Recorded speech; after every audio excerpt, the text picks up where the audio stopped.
What's up, y'all? What's going on? So, yeah. Check it. So,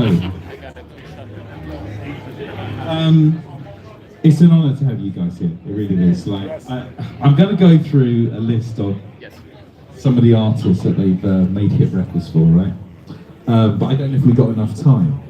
So, Usher, Mariah Carey, Chris Brown, Tony Braxton, Money Long, Jagged Edge, Mary J, Trey Songz, Monica, Genuine, Destiny's Child, Sierra, Faith Evans, Alicia Keys, Day 26, Jagged Edge, Donnell Jones, TLC, Criss Cross, and the list goes on.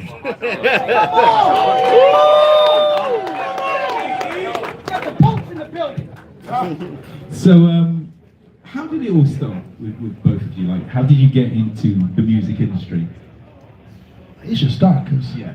I was Yeah, like, I'm the oldest, I guess. I'm all with him. I started at like 12 when I was dancing. And I started out breakdancing, and I thought that that was going to be my life. I was going to be a breaker forever. And I started getting more from breaking into like DJing. And from DJing, it got into like just like the introduction of like break beats and samples, I guess, because you know dealing with the turntables, so you just start listening to old records, and I started gravitating towards records and thinking about sampling, but I didn't know nothing about sampling. But I thought like, yo, if I rapped over this beat or whatever it is, this is what I want records to sound like. But I didn't have no sample. I was just telling them I didn't have no drum machines or nothing that could sample. I started watching Herbie Lovebug. He was the first producer that I saw that he would go out and get artists and he'd write their music and he'd produce their music and all of that. So I started saying like, I want to do that. And I saw him, he had Salt Pepper, he had Kwame, he had Kid and Play. He had like a little crew of artists that was under his label. And I just started like thinking I want to mimic that situation and like get me artists and do the same thing. And I still ain't have no drum machine, I still ain't have no equipment. I just start in my mind, I'm gonna do this, right? And I met these girls, from Atlanta, Sometimes Leather, and that was like the first group that I actually wrote for. So I was 16 and I started writing songs for them, and I told them like I could write y'all songs. I don't know why they trusted me, but they did. We didn't have no record deal or nothing. I was just like, yo, I'm gonna get y'all a deal. I don't know where I thought that was gonna come from, but I got them a record deal. They was the first rap group actually that ever signed a major deal in Atlanta. And then when Sometimes Leather, I was making a project. I got enough little money to put a drum machine on layaway. So I put the Roland 505 on layaway, right? And I was just telling Brian this backstage, when you make in the Roland 505 or any one of them, the 727s or one of them, the sounds is what it is. You can't do anything with the sounds. You gotta make it sound the best that you can make it by tweaking it or EQ or whatever it is. It's just, that's what it is. So I created that album basically on a 505, and it sounded better in my mind than what actually you probably was hearing, right? I'm like, oh, this is gonna be the 808, and this is gonna be the little snare. This is, and then I got an opportunity to go to a studio with somebody else that was helping me with the project. And I would go to the studio and I'd tell them, I want this is the beat I made in my 505. I want you to transfer it into those sounds that's in that drum machine. I don't even remember what drum machine he had, but that's what I used to tell him. And at that time, I wasn't hands-on. I would make a beat in the 505, but I didn't really know nothing else about anything else in the studio. I knew what I wanted, but I didn't know how to do it. And that's actually what pushed me to become a full-fledged producer. And then once I started playing with more of the equipment that was in the studio, I think more money came from my little advance from Silk Times Leather, and I bought an Ensoniq EPS. And when I bought the Ensoniq EPS, my mind went crazy because I was like, oh, I could do what I want to do. This shit is crazy, right? So I started playing with the EPS. I don't even think I went to sleep. I was just making beats, playing with it. Then my shit broke. And I was like, oh, wait a minute. And it broke, and I went back, and it was Guitar Center was called Rhythm City at this time, right? So I went back to Rhythm City, and I was like, I need another one of them. They said they stopped making them. I'm like, whoa. Oh shit, what are you talking about? He's like, yeah, they don't make that no more. And I'm like, I just learned how to work this, and they don't make it no more, and I gotta make an album, right? So then the dude was like, well, you know, if you like workstations, you should get this one. And he introduced me to a W30, right? That shit was whack. Like it wasn't. It was not the inside. It wasn't the EPS. It wasn't. The EPS just was like. It felt like it was for what I was doing. But I got the W30, and I started trying to make the W30 do what the EPS was doing. It was hard as hell, but I still, I was fighting through it because that's all I had. And then out of nowhere comes this MPC 60, and the dude from Rhythm City called me. He said, you should get this. And lights out. Yep. And that was the era of floppy disks as well, by the way, isn't it? Yeah. Painful. Brian, what was it for you? I mean, for me, you know, starting in church, you know, playing in church, and you know, coming up as a kid doing that, and then always, you know, my mom always had one foot in the club, one foot in the church. So I'd be at church on Sundays, and my mom, you know, just bringing home records every week from Houston. We had a record store called Sound Waves. And she'd go bring records every week. She'd have new records, and that's how my affinity and my love for music came through my mother's love for that music. You know what I'm saying? And then growing up, playing piano, wanted to write songs, and wanted to be like Teddy Riley, wanted to be like Jimmy Jam, wanted to be like Babyface. You know, like I said, you have an imagination. You know, that's what it was initially. And then, you know, I don't know if you're old enough to remember, but in the 90s, it was like a surge of young, really young creatives, like young artists. All the producers were young. Like everybody was like in their, they were like teenagers, but making like hit records. And I remember being like, you know, you'd see like a Crisscross video, and you'd be like, I'm the same age as them. So, oh, I could do that. You know, you'd see Monica, you'd see, you know, these young artists. And so in my mind, me and my crew, my friends, we all felt like it wasn't that far-fetched for us to like go after where we were going after. So, long story short, I ended up getting a mentor by the name of Greg Curtis, and he kind of taught me the studio, what the studio made, what the studio looked like, the 09. All this is happening in Houston. Graduate high school, and it's time for life to happen. What am I going to do? Am I going to go, you know, am I going to go to college? Am I going to go, you know, whatever. And I decided to move to Atlanta. And I went to college there. But I only used that as an excuse to go because I was like, I'm going to go make it in the music business, you know what I mean? And I ended up deciding this company called Noontime. And then from there, I met two guys named Brian and Brandon Casey, who were twins from Jagged Edge. I met them, and we started making music together. And then from there, they came and played the music for him. And then that's how me and him connected. And I made the second Jagged Edge album.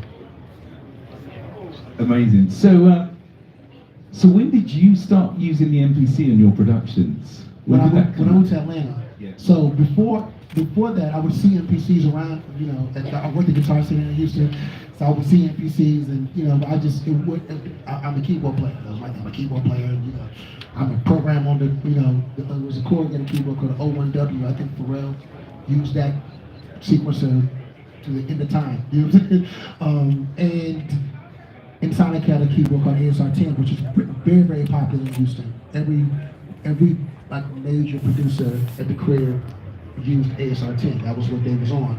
So those were the two things that I knew. You know what I mean? So when I came to and I was using it wasn't digital format. It was called Performer. So it was a long time ago, right? Then when I came to Atlanta, nobody was using computers. Nobody was using ASR10s. You know what I'm saying? Everybody was using every studio at Embassy 3000. And I remember being like, I don't even know how to where I'm going to start with this. And I always tell the story that when you if there's an NPC in the studio, most likely there's not a manual anywhere around. The manual goes in the trash with the box. You don't keep NPC manual. So I remember the thing that really taught me the NPC was there's a help button in the NPC 3000, like in the transport, and each section you press help and it tells you like a little brief synopsis of what each section means, and that's how I learned how to use a drum machine. So that help button, I've had many conversations with Roger about the help button. Why are you putting it there? The help button helped me in a real way, for real. Amazing. So if we fast forward, like obviously when I was in the studio, like to be honest with you, like my career at Kai is based on all the music you guys have made. You know what I mean? It was like listening in the studio, looking at credits and seeing who produced what. And I think for me, like the whole Usher period, literally when Confessions came out, that whole wave of like this new wave of ballads changed ballads for me, just because they felt energetic. They had like, they felt like up tempo, but they weren't at the same time. And like tracks like Burn really did kind of put a stamp into the producer community. I remember the UK, like Craig David and stuff like that, they were like, what just happened there with Usher? Do you know what I mean? Things just took to a new level. What was it like in the creative process when you were working on, especially on the Confessions album, like together? We was here in LA. We came Brandon's way. Yeah. We came here to LA because Usher was too distracted in Atlanta. Yeah, we kept going to the studio in Atlanta and he wanted to go out and we were like, man, we can't get shit done in Atlanta. So you gotta go somewhere where you won't leave the studio. So we came out here to Brandon's way. I always was like, no, because I always have this superstition about you know, this is Usher's fourth album. And I felt like, you know, we needed to be in a place where all of our tools, the toolbox was there. Yeah. When you pick up and go out of town, every time I've done that, I be at the studio out of town saying, damn, I don't have my turntables. Yeah. I don't have this record. I didn't bring all the records, you know, something. So I always just was superstitious about it. So we came out here and I was very like, this ain't gonna work. And we went in the studio, we just started messing around and playing, and I think the first song we made was All Bad, which was the beginning of Confessions, right? And that night when we made the song, I don't know where we was going with it musically, we didn't know where we was going, but Brian started playing these keys. I thought I heard a melody, but I didn't. And then something told me I had writer's block. I don't even know what that is. But I was trying to act like I had writer's block. I was like, I'm gonna go along with this. I got writer's block, and I had my Lamborghini out here. So I think that's what it was. I had Lamborghini block. I wanted to get in my car. Yeah, you want to hop in that car. I would ride in my car. So we made a beat, and I was like, I got writer's block, I'm gonna ride home. And I got in the car and put the beat in the CD player thing and start playing it. And as I was driving down Melrose, that's Melrose, right? No, that's 3rd Street. Beverly and 3rd. What are the streets? That's Beverly. Yeah, they go directly to the Beverly Center, right? So when you come at a light and the Beverly Center is like looking dead at you,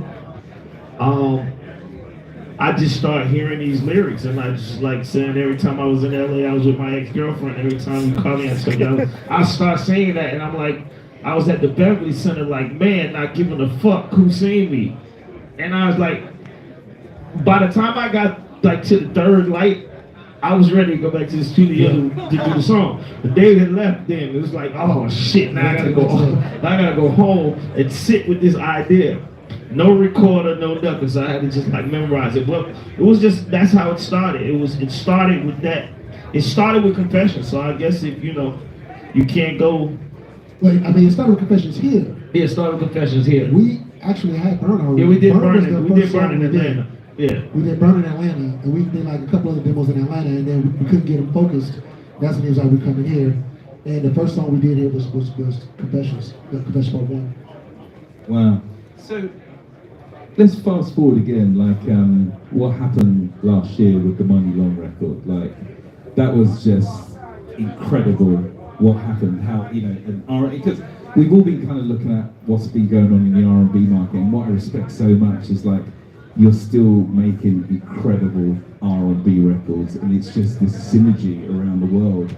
And Money Long coming out of this, not technically a new artist, but it gave inspiration to so many more artists that they can make R&B music worldwide.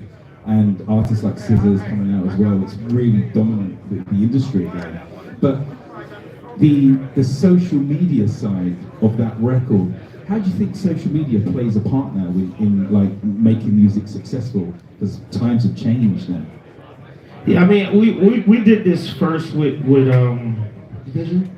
the Division record. We put out a Division record and had a song called "I Get Caught Cheating," and the internet started reacting to that. Like the guys was singing it and girls was saying "fuck you," and, you know. It was like, so we seen the energy.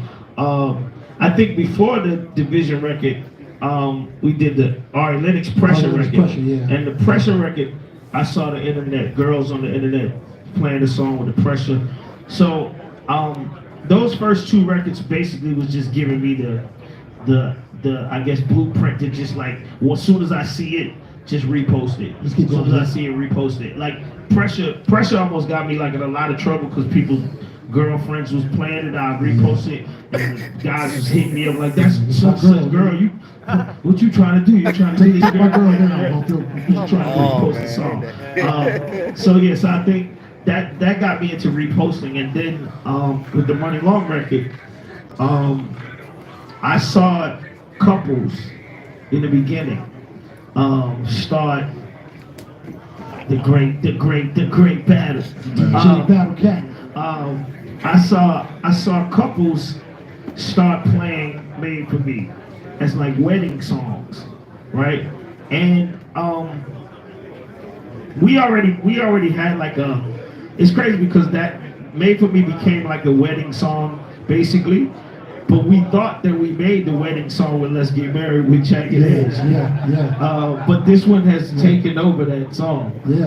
So I think it's kind of like in the blood of what we make, to try to make records that people want to sing along to, people want to use in their everyday life. I think that's kind of what the music that we make. So the process when you made that record, like,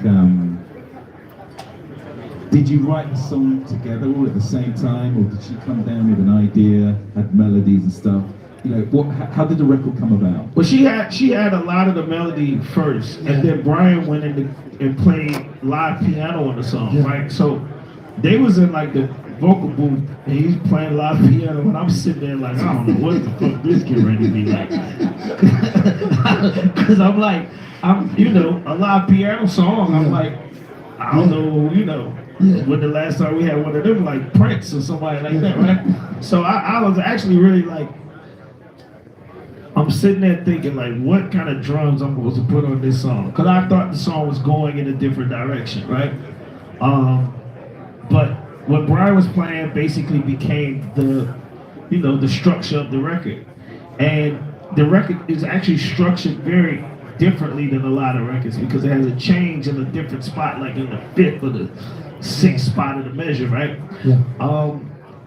And they was doing that, and I was sitting there, and we made another record, and then I think Brian left, And Johnson left. And she started. Johnson left. Huh? I was there. Johnson left. Oh, okay. Yeah, Jonte was there too. And Jonte was there, and Jonte missed this song. He missed the song. Yeah. Jonte came all the way to Atlanta, from Atlanta to write with her. And we started writing a whole bunch of songs. Then he left, and he missed this song. Right? Yeah. You know, he missed being a part of this song. But yeah, we was in the studio here. We was at Larrabee, and we was just working, like I said, it started with a live piano, Brian playing, she's singing, and then she start putting it together, and I start realizing, like, okay, maybe I shouldn't try to do what I'm thinking, because I heard, like, damn near Guns N' Roses, you know, I was thinking like Purple Rain type of vibe. I was like, when the drums gonna sound big, I'm gonna try to do something I never did before. Oh no, don't ever do that. But that's what I was thinking about. I was trying to figure out where we was going, and then I just was like, nah, fuck it. I'm going to put, you know, it's gotta sound like, it sounds too pretty, right? It just sounded too pretty. It felt like I said, Brian's playing the piano. It's like, it sounded like November Rain to me. It's like, oh my God, I gotta bring this shit back down, like, right? And a lot of that's by the way, that's something that I do a lot. Like Brian has this story where he tells people when he first came to the studio. Yeah. Yeah. So when we were doing You Got a Bag, and I learned two valuable lessons during that session. I learned a valuable lesson about songwriting, a valuable lesson about production. Songwriting was like the songs in the conversation. Like, it was my first time working with Usher. I was praying for this call, and I got the call, and me and him in there with Usher, we've been talking for like 3 hours. I'm sitting there like, when are we gonna get to the song? You know what I mean? And at the end of the conversation, he digested all this information. He's okay, the song, so we're gonna do a song called You Got a Bag or whatever, right? He's like, come up with something. So I started coming up with something.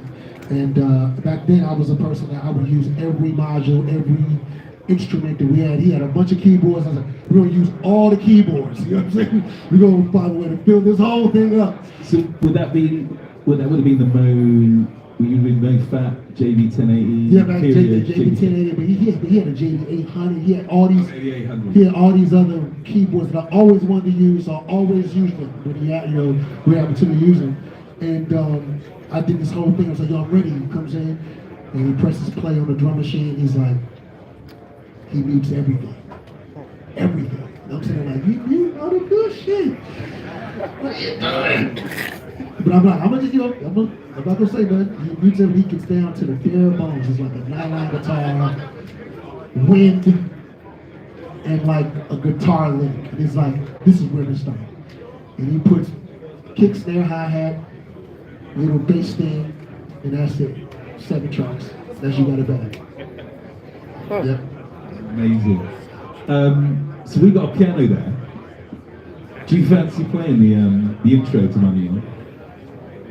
I'll be ready to play. Oh, goodness gracious.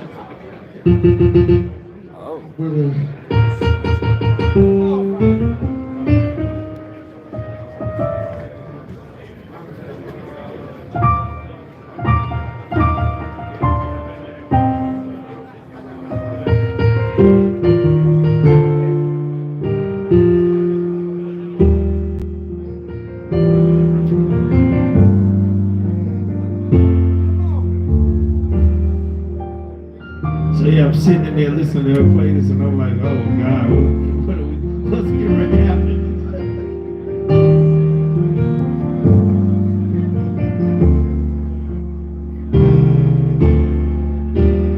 I mean, obviously that's the really, really triad version of it because I didn't know I was playing for this whole thing. Amazing. So, I'm going to ask you here is actually, so when did you start kind of having this synergy together for, working on a lot of tracks, a lot of projects? How did that chemistry start between the both of you? He did, like I said, he was working with Jagged Edge, and I think they had this theory in Atlanta that like every song that that come out also, so that Jermaine Dupri had to produce the song. That was what everybody thought. Everybody thought that. And so I mean, I didn't know this, I guess, because I'm doing it, right? It's, I'm paying attention to what everybody else thinking about. But Brian came and they played me "He Can't" by Jagged Edge. Well, no. It was they played the first song they played was a song called. Oh yeah, not that. I'm just talking about how we got the hits up. They had played a bunch of records and they kept saying, "Yo, this is guy at noontime, and they don't do nothing with him. You need to get him." And I'm like, "What?" And it's like, "You need to get him. We need to bring him over here." And I was like, "Okay." So they played me a record that they did, or they go do like 6, 7. They was doing a bunch of records, but we start working on what was that album? J Heartbreak. Yeah, J Heartbreak. We start working on J Heartbreak, and I start trying to make sure we gonna get this album done fast, right? That's my thing, is trying to make albums really, really fast. And I'm gonna do my 5, 6 songs, and we're gonna get the other 5, 6 songs. We're gonna open it up to other producers that they wanted to be on the album, right? And they came and they played Brian's song, and Brian had "He Can't Love You." This is the song that he did. And I was like, that's the first single. And, you know, I didn't know what I was doing, that I was getting ready to, like, trip everybody out because Brian was getting the first single on Jagged Edge. It felt natural to me, like they've been working with him. They had a song, it was a hit record. And I knew, I think we was doing Let's Get Married when I decided this. And I knew that we had Let's Get Married. So I'm like, shit, we got this one song. I started thinking about like the rollout for Jagged and how many singles they could possibly have off this album. And from that point, and this was, we was working at my mother's house. I think it's the last album we made at my mom's house. Right? No, we did. Yeah, that the Rainbow. Yeah. So we was doing this. We was working at my mother's house, and then that's basically the start of it. I mean, we the first song that me and Brian ever did was "Keys to the Range," right? Yep, that was the first song we did together. That's the first song we ever did together, right? And the process that we both have is that we understand each other's talents, I think, right? When he sit there and he play that right there, I could sit over here and just start like going off in space of like melodies and just start thinking about whatever, because ultimately I think a lot of people don't notice I write songs more than I actually will make a beat. Like I'm a songwriter. He's a songwriter first. So he start playing keys, my mind just starts going. Yeah. I start singing shit and whatever, all out of key and everything, but I start singing. It doesn't matter. I'm trying to get to it, right? And that process is what really made us really tight, because he'll do that just naturally, and I'll start just trying to find this melody or pocket or whatever it is that we're gonna start talking about. And I remember we was doing that with Let's Get Married. I had no drums. It was just playing he was playing that. I was just listening to it. I'm like, oh man, this shit is crazy. And literally, he wrote the hook. Like he started singing the hook. It really startled me because I didn't know that Jermaine was a songwriter. I thought that Jermaine was like, you know, we're gonna make the beat, the twins gonna come right. And he started singing the hook. I'm like, wait, what's going on? What's going on? But then he's like, yo, trust me, I got it. And then he hit me. I was like, oh. All the Usher stuff started making sense. All the Escape stuff. I said, oh, this fool is a songwriter. Okay. So I think when that happened, I was like, okay, now I know exactly what my space is with him. You know what I'm saying? It really clicked. Okay, now I know what to do inside of his world. Like I know my space. That's what happened. It was funny. Like I remember, like one of the remixes you did for Drew Hill, "In My Bed." Like the ballad version of that, everyone was loving it, and then when you dropped that remix, it was just like insane. And I remember, because did you do a whole new vocal with that? Because it seemed to me it started a whole wave of people doing remixes by re-vocaling the record and just doing something completely different. I mean, Mariah Carey actually started redoing vocals. Like she's the queen of like going in the studio and redoing the song and actually doing it over. But Yeah, I actually didn't know what to do with that either. It's like a ballad, and I'm like, you want a remix? And I'm like, I don't know what the. I can't take this version. So I said, yo, can they come down there and re-sing the song? They said, yeah, we'll come to the studio and re-sing the song. The crazy part about that is that nobody showed up to the studio but Cisco. And Cisco sung the whole song, that remix by himself, all the background vocals, everything. That's all Cisco by himself. Oh, it's crazy. That is, that tune even today just stands up. It's just timeless. It's amazing production. Yeah, that remix got me in a lot of trouble with all my artists. Me and Usher still argue about that remix today. Because he's like, why the fuck did you give that song to them? And then Jagged Edge was really, really hot about this remix. So they thought that Drew Hill and Jagged Edge was like in competition. So then it's like, and then you go give a group that ain't even your group this fucking song. And that was like a beating in my head, right? I kept hearing this every time something I'm in the studio. So we got to Let's Get Married. I had to come up with a Let's Get Married remix. I had to find something that could get me out of the shithole that I was in with Jagged. Because they talked about this every day. Usher talks about it to this day, right now. Like, you gave Drew Hill that fucking beat, and I'm like, man, Jesus Christ, I wasn't even thinking about it like that. Like, you could have just saved that shit and gave it to me. I'm like, it don't work like that, but, yeah.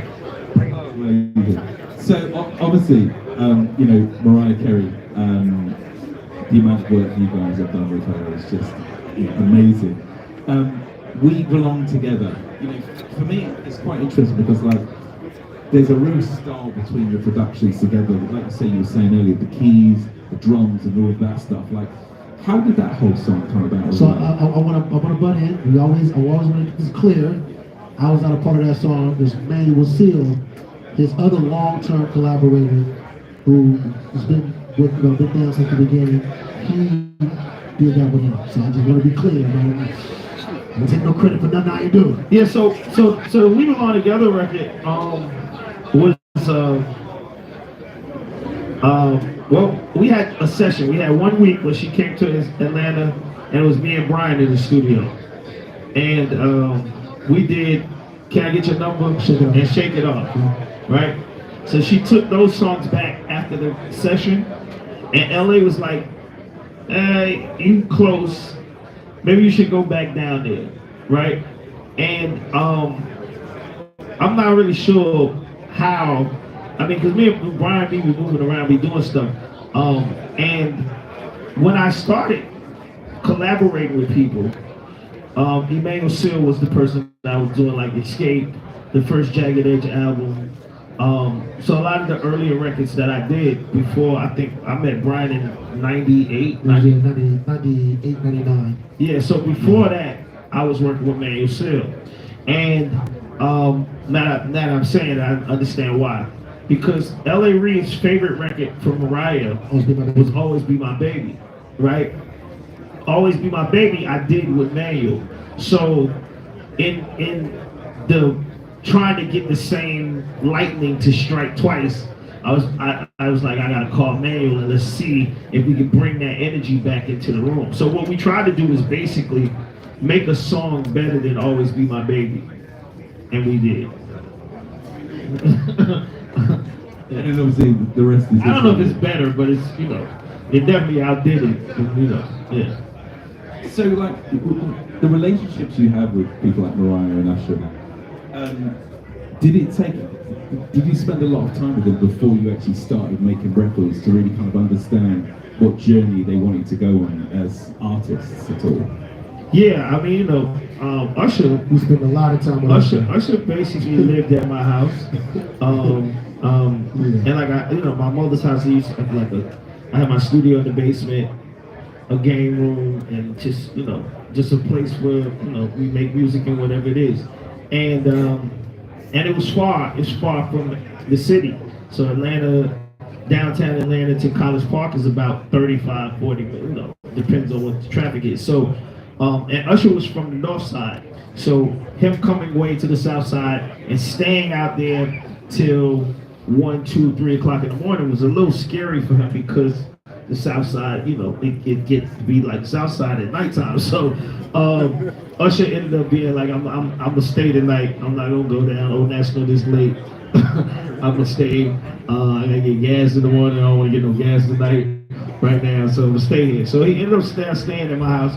And yeah, I start watching his mannerisms of how he would talk to women. And then just so much of like where he wanted to go as an artist. I got an opportunity to talk to him about that and just digest that in the My Way album. So that's why, My Way sounded the way it sounded. And just trying. And My Way was experimental for me because I had never produced a male solo artist ever, right? So I don't even know what I was doing when I made My Way. I was just doing it. It's crazy because I hear Brian. Brian tells me the story about You Got It Bad. Nice and Slow, and how he first heard Nice and Slow. Yeah, I was a student at the illustrious Clark Atlanta University, and I was trying to talk to this girl, and I got her phone number. It was back in the day when the answering machine. So, unbeknownst to me, you do promo around like street teams back in the day. They would give like cassette singles or like promos cassettes out. So I remember calling this girl. I'll never forget this girl named Keena. She's from Minnesota. If you're out there, Keena, from Minneapolis, I remember you very well. And I called her phone, and I've been trying to get at her, and her answer machine came on, and the background music was Nice and Slow. I had never heard the song. The song wasn't out yet. It was on a promo cassette. And I was so stunned because I thought it was like a Nick Condition song or something. I didn't know who it was. So when the message go, boop, I'm like, yo, what was that?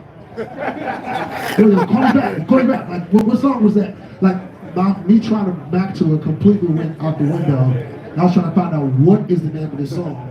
So finally she called me back and she was like, I'm like, yo, what's the name of that song that was here? And she was like, oh, this the new Usher, it's not out yet. My bass was passing out cassette tapes, and me and my girls, we love this song. I was like, yo, I'm coming over and get a copy of that song. You know what I'm saying? But the funny thing is, like, you guys have been doing that to all of us. Do you know what I mean? With your music, literally. Like, that's what I'm saying. I didn't know that. Me and Brian didn't know each other. We didn't know each other. So that's what I'm saying. He's listening to that song, and he's saying that song made him feel like that. I don't know what I was doing when I made this song. I was experimenting, and that's why I feel like a rap song, because I'm rapping more than like, I'm writing the songs like a rapper. I'm not writing the songs like a singer. I'm writing it like a rapper. That's why he's rapping on the song, USHER. That's why he's rapping the song, because that's how I was writing it. I didn't know where we was going. I was just like going based off of my vibe and my feel of like, I knew that I wanted it to be different than somebody else's records that I was listening to, but I didn't know that it was going to do people like that. So, last question, because we're moving on to the next panel. What keeps you both so focused? And I'll tell you why. This guy, he'll call me 4 in the morning, like, wakes me up. I live in London, so like 4 in the morning. And it's cool, I pick his phone up all the time. And but what keeps you just in the studio? Like, cause you work like late, you're the graveyard shift through.